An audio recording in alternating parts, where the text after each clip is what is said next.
Bunso Migs Malino nahihirapan umalis ngayon dahil sa taong ito, sino siya kilalanin?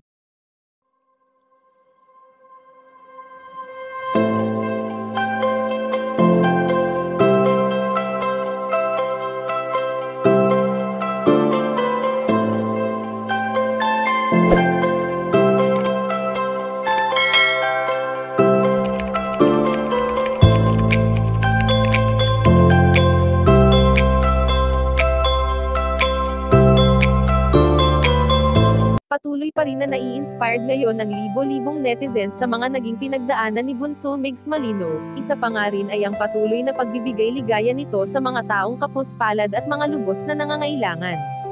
Alam naman natin kung gaano kagusto ng binata ang kanyang mga ginagawang ito, dahil hindi naman lingid sa ating kaalaman na ganito rin si Cutie Mahal at ito rin ang hilig noong panahong nabubuhay pa ito at sa kahit sa huling sandali nga ay nakapagbigay saya ito sa kanyang kaibigan.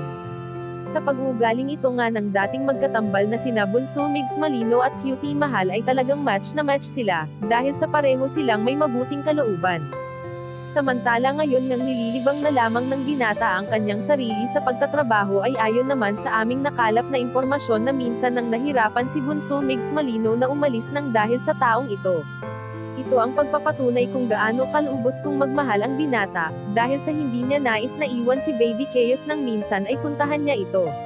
Marahil marami ang nakakapansin kay Bunso Migs Malino sa pagpapakita nito ng lubos niyang pagmamahal sa kanyang kauna-unahang apo, dahil alam naman natin kung gaano kahilig ang binata sa baby at ito rin ang nagsisilbing stress reliever sa ngayon ng kanilang buong pamilya.